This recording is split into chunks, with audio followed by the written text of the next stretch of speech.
Some of you who've been watching this channel for a long time might know that I'm building a small property business on the side of this whole YouTube and tech business that I'm also trying to grow online, and I'm taking old, unloved properties and trying to turn them into awesome spaces to live that people can really call home. I wanted to cover in this video all about the whole property life cycle. It is an absolute beast, and there's many different skills that you need to learn to start to build this kind of business, whether that's starting to source and find properties, understanding how to analyze them, then financing them once you manage to get an offer accepted, but even after that, managing the documentation, the paperwork, renewals, and then understanding how your business is cash flowing, has the rent been paid every single month. There's a lot to the process, and that's why in this video I want to cover, in a nutshell, how to do all of this using some really cool tools. Of course, on this channel I focus a lot on all things investing, whether it's investing into stocks and shares within ISAs, but also the whole property market as well, whether you're a first-time buyer investing into your very first home, or you're more of a professional looking to build up a small portfolio. Because typically Brits are quite bad at talking about money, and it's this supposedly taboo thing, so that's why we're dispelling all of that on this channel. But before we dive into the whole life cycle, I want to give you an update on where my business is so far. So about 2 years ago, if you've been watching this channel long enough, you'll know that I bought a flat in London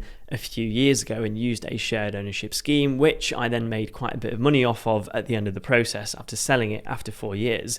I love living in the flat, love living in London, but it was definitely time to move out, and I've filmed loads of videos covering all of that topic across the channel. It also gave me a great idea of the difference of new builds versus older properties, and kind of gave me some good opinions on the two as well, and gave me lots of insights. While I had the flat, I also bought a buy-to-let up north as well, near a very good school, and it's a nice 3-bed semi-detached home. It was almost uninhabitable when I bought the place, and then completely renovated it, learned a ton of skills, and actually documented the entire playlist process all on YouTube, and about 10-ish videos that I think that you can watch all on YouTube completely for free and see how all that process went. And then after selling the London flat, we moved into a nicer house outside of London where there's a very big renovation project. I'm in what is going to be my future office. It is the office for now, but it's also a bit of a dumping room with some of the boxes, and I haven't touched anything since we've moved in, but we're going through planning right now, and there's a lot of work to do, but it's looking really, really healthy from a figures perspective as well. And as things progress, rather than just my own personal home, I'm looking at getting the second investment in the company as well. So I have a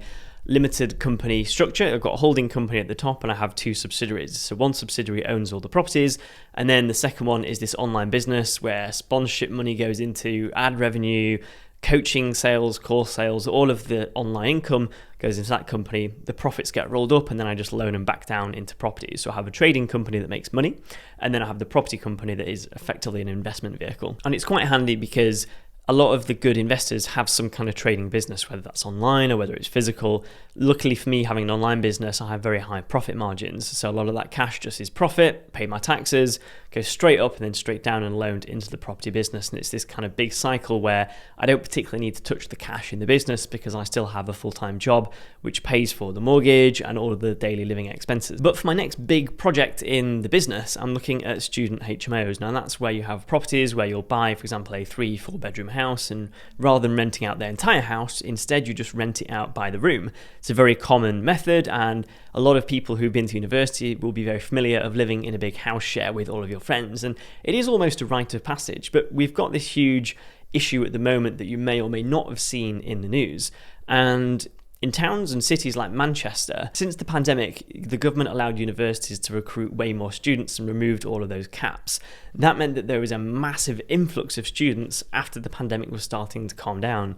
The problem that's created now is that there's way more students, but there's not much difference in the amount of student housing, whether that's the purpose-built massive blocks or even just small houses split up room by room.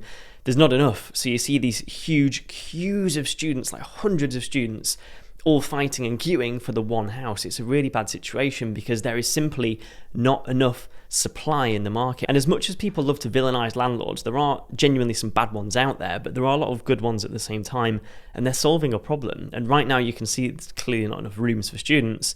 And for me, I think the best business that you can build is one that is solving problems. Now, this might change in the future. There might be an oversupply, but right now there's not enough rooms, and it's skyrocketing rents, making it very expensive. And students are quite literally having to go to the next town on because they just can't find anywhere to live in the city where their university is. And for me, that's quite sad because a lot of my university experience was the rite of passage of meeting loads of friends and moving in with them and having a house share with my friends for 2 years in the second and third year of university. So that nicely leads me on to the business side of things and really starting to think about how I manage the systems and processes in my business, which is why I wanted to introduce Lendlord, who are kindly sponsoring this video and have sponsored a few videos on the channel in the past because I really like their tool, I like what they're doing, and they've got some really cool, helpful features that you can use for free as well. So the whole first section is around how to source properties. For me, this is actually my least favorite bit. It's hunting down properties. I'd rather just have the good deal there right in front of me, but who wouldn't? So this is really about finding a mixture of things. It completely depends what strategy you're after, but it's all about starting to understand what type of house you're looking for. Does it meet the strategy that you're trying to do, whether it's a simple buy-to-let or whether it's a good student HMO, a professional HMO, serviced accommodation. There's so many strategies out there that you need to think about, and trying to find those properties is very hard. When the market's hot like it was last year, it means that finding a good deal is very hard because people are overbidding, everything's too heated in the market, and it makes it very hard as an investor to get any kind of good deal without making a loss. Now, there are many ways to source properties. There's mainly on-market and off-market. So off-market deals, especially when the market's going down, means that you're not going through Rightmove or Zoopla or estate agents where there's tons of competition. Instead, you might have some kind of private sale, which is direct to the vendor.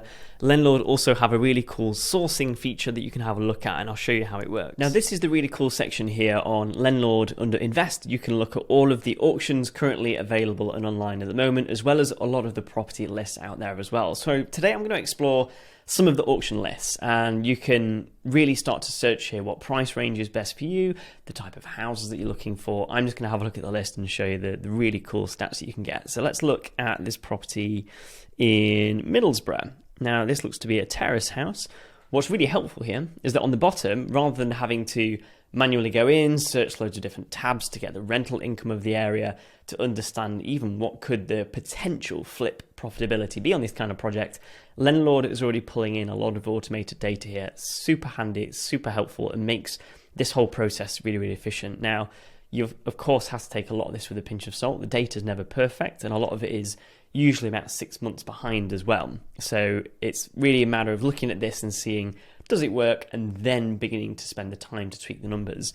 So I can look at this and say, actually, this looks all right. I know it's a nice area. And then looking at the rental income that's been pulled from the area and what the potential net cash flow could be every single year. For me, the most important figure that I always look at is the return on investment. You can look at yields, you can look at cash on cash, cap rate. There's so many different figures to monitor and measure, all different deals. Everyone has their own preferences. For me, it's all about return on investment, because I want to be able to compare my money of how much am I making and what's the return that I'm getting on the cash that I invest into each project, compared to, say, sticking it into the stock market, doing nothing and passively getting 5 to 7% a year on the S&P 500. So here I can start to have a look at this and say, okay, it's looking at 11% return on investment. It's a little bit low because when you factor in risk, you have to remember that any higher costs, unexpected fees is going to eat into that 11%. So the higher you go, if you then have issues that eat into it, you're still going to have a healthy return on investment rather than hitting zero if I overspent this project by 11, 12%. You can also look at the flip analysis as well. Now, you can go in and adjust all this. So if you're looking at this and saying, hang on, 40% return on investment here, if I flipped it, these figures aren't really working, the automation's wrong, absolutely fine. You can go in and say, well, actually, because this is an auction, the purchase price might actually be £60,000 rather than £42,000, and my refurb is going to cost £10,000 rather than £5,000. And looking at all of this here, you can then start to say, okay, am I happy with that? Loan to value is a little bit high. Usually that has to be around 75% to get the lending on it. So let's go down a little bit there. And actually, it looks like it's going to make a loss on this one. So then you can say, right, that's fine, I'm going to walk away from this. And that's why this is super, super helpful. Secondly is analysing and understanding the numbers. Now, this is a really big thing for investors. And I've done quite a few coaching calls with various people. And one of the common themes that I see is that a lot of people are kind of A, afraid of getting started, but B, just trusting their numbers. When they've done all the analysis and gone through all the spreadsheet, when they're about to commit to that property, they just kind of double question themselves of, am I doing the right thing here? Are the numbers right? Am I missing anything? Have I massively messed up some kind of calculation? Thankfully, again, here, Lendlord makes this very easy. You could use the spreadsheet. I have my own property deal analyzer that I sell as a Notion template on my website, but Lendlord has a really good pre-built tool, everything's in there to quickly run and assess deals. And actually they have a really cool feature where you can pop in the postcode and the address, and it will pull in some of the information for the property just to kind of make things a bit quicker as well and automate part of that, what is quite a painful process of analysing property after property after property. But the reality is, if you are analysing properties, you're probably better off than 9 out of 10 amateur investors out there who don't run their numbers. Just look at Homes Under the Hammer, and I always call them the Homes Under the Hammer crew, where you have these people who just bid blindly on properties. They have no idea what it's worth, how much it should be worth, and how much needs to be spent on it. They don't look at the legal packs, don't understand the amount of legal fees in the process, and they often just make a massive loss because they're not acting professionally. So let's explore how Landlord's Analyzer tool can really, really help you. So when you want to start looking at some of the deal in more detail, I'm going to show you the deal analyzer under Invest, and then you go to either rental or flip deal analyzers because there's different figures that we'll use here. I'm going to put in some figures and see whether this is pretty accurate in terms of what we're looking at. So this is the project that I worked on last year that was super, super healthy. I had an amazing return on investment. So I purchased it for £106,000. The property value today, I think, including the slight dip in the property market, I'm going to go for 155. I think this could have been in the hot property market last year, maybe 16 something, maybe 170 at a push. So I'm going to go down actually on this estimation. The monthly rent is already £780 a month. The stamp, I paid 3,180, that's bang on. We spent £17,000 on the refurbishment. And then let's have a look at what else we've got here. So the loan to value, I think from memory, was 75%. Yeah, that's right, 79,500. So we have a mortgage, 79,500, 25% deposit. So I paid 26,500 plus then the refurbishment and the buying costs like stamp duty and legals. The mortgage rate is 2.99, interest only. Mortgage fees, I'll say it was around 1,590. I'll believe that.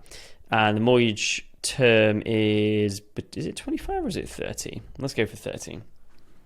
And the mortgage monthly repayments are around £203 a month. Now I can see here all of a sudden within 30-45 seconds that my net annual cash flow is £5,520 a month, 7% yield, 7.51% cap rate, 11% cash on cash. But the most important figure for me always is return on investment. This is understanding how much profit am I making on the amount of cash that I personally have invested into these projects. Again, so I can compare this against just sticking it in the stock market, because I want to know that if I'm investing in property, I'm getting better or equal returns compared to just doing nothing and leaving it in the stock market. And that's really important for me. So for me, ROI is everything. And here, as we can see, it's a really healthy ROI. So super helpful. You can do this for both rentals and flips. It's incredibly helpful for me, even just to run the numbers on properties that I'm sourcing and looking at. If I just need a quick look at some of the numbers in my head, if I know the gross development values, the rough refurbishment cost, to see whether it's all going to work or not, and this will give me the answers on a page to know whether it's worth going to view or not. And next is obtaining lending and finance. So let's say that you found a good property, you've done the analysis and it's stacking up really, really well, you've appraised it and it looks great on paper.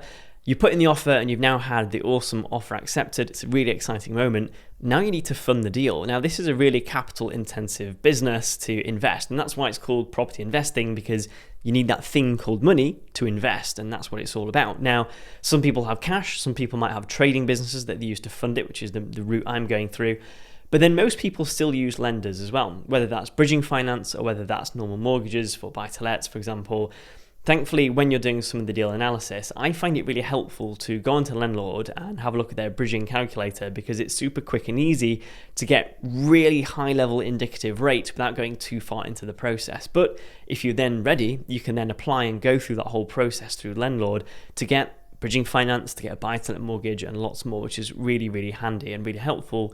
And then you don't have to go through very, very expensive brokers to get to that part in the process. And it's good as well if you're just exploring, trying to look at ideas. You can play around with our online lending tool to get some rough ideas of what kind of rates you'll be looking at. So when you're looking to figure out some of the financing and the mortgages, the rates have been changing massively over the past few months. Now, I find this tool super, super helpful, and I use it a lot when I'm looking at different properties, because it's a lot of effort sometimes to have to ring up or email a mortgage broker and kind of waste their time just trying to get some indicative rates, especially when you're analyzing lots and lots of properties. So this is their digital lender tool under the finance section, and you can look at either bridging finance or mortgage and remortgaging. Now, I need to remortgage my buy-to-let later this year, and it's becoming at the end of its 2-year fixed term. Now, I'm going to put in some interesting details here. Let's just see what the rates are at the moment. So I'm going to be remortgaging. I'm going to try a little bit of capital raising and try and pull some money out. It's for a buy-to-let. I think the value is going to be around 155, and that's very conservative. The rent is 780. I'm going to go for 70% loan to value, which means that the loan I will need to pull some cash out will be about £108,000. Over 30 years, it's going to be fixed. I'm looking at 5 years at the moment, although actually it might be worth looking at 2 to see whether we can lock in a better rate a little bit in the future after rates come down, because we're still at the peak at the moment. Interest only, the current mortgage balance is £81,000, which is interest only on that mortgage. Now let's have a look here and see what we come back with. There we go, so super quick.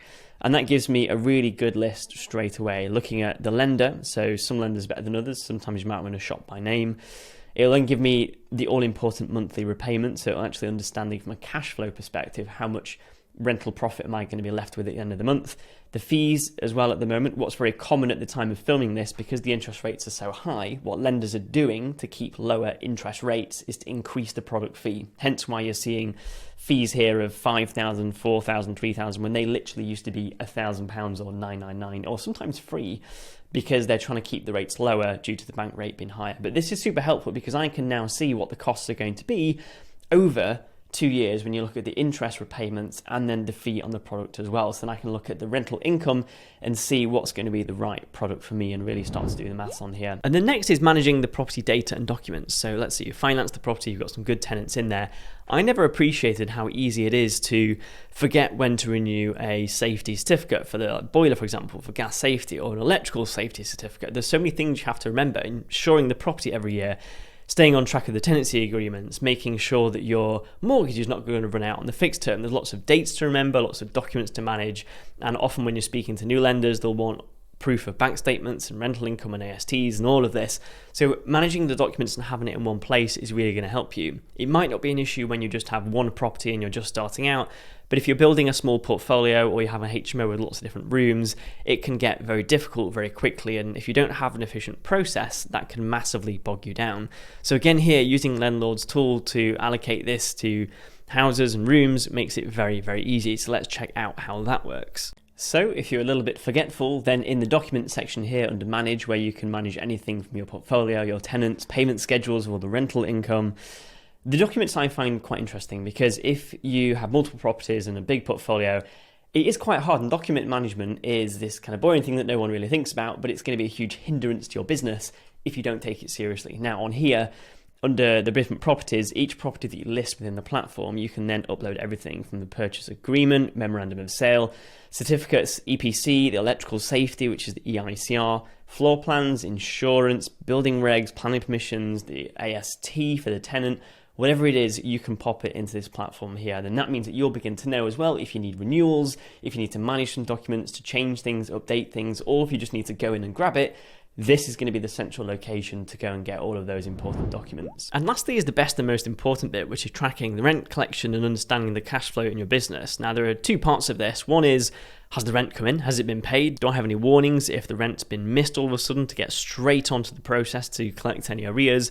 But then also from a business perspective, understanding where are you today? How much money do you think you're going to have at the end of the year? Have you got enough cash to reinvest next year into another project and start to build up that snowball within the business? So understanding the finances, again, a massive crucial part of the whole industry. And this is what really separates the amateur one-time property landlord to a professional investor and developer, where they are managing a true and real business. And the government are trying to push a lot of people to operate more professionally, hence there's better tax benefits within limited companies now for buy-to-lets, and that's what it's all about. So managing all the business finances is very, very handy, and Landlord have a really useful tool to try and manage that as well. So let's have a look into it. And keeping on top of the finances is very, very helpful. Here under the manage section, you can add your tenants, you can then add what the rental payments are, all of their details that you need to know about that tenant and the AST that you have.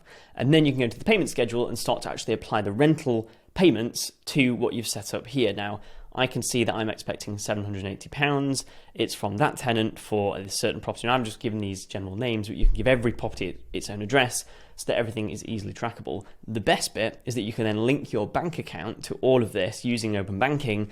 so that this can start to track all the rental payments. So when it knows that it's due on the first of the month, if that money hasn't come in and it's not seeing it in the bank account, it's going to flag the rental income as overdue and let you know straight away so you can get on top of it as quickly as possible and manage that with the tenant in the best way possible. So super helpful. And again, if you've got one property, it's useful. If you've got a growing portfolio, it's almost essential. This is going to really help with the streamlined process. And there you have it. Running a property business is not for the faint-hearted. It's very difficult, but even though a lot of people in the news trying to vilify it, it's a necessity in this country. You can see these huge queues of people queuing up, and all of this demand then raises rents as well because students don't need to buy houses. It's the same for buy-to-let properties. There's a shortage of good stock on the market, and there are some rubbish landlords out there. And if you're watching this video, you're more likely the kind of person who wants to run a professional, really good business with really high quality homes, and that's a good thing. And making sure you have the right business systems and processes underneath that is going to really help you build that awesome business that you've always dreamed of. So if you're looking to build your own business, you can check out my website, which is wtfpropertyinvesting.com, with loads of useful resources and tools and coaching. Or you can check out this video's sponsor today, which is lendlord.io, which I personally use and have sponsored this channel quite a few times, where they have loads of awesome features and tools on their own website as well, which you can use for free to check out loads of stuff. So have a look, check them out, and they're very, very helpful. If you enjoyed this video, then check out this playlist here, which is my whole buy-to-let renovation process, going from the deal analysis all the way to the rip out and the renovation and analysing the end numbers and figures. Check it out here. It's a really interesting watch, and I will see you in the next video.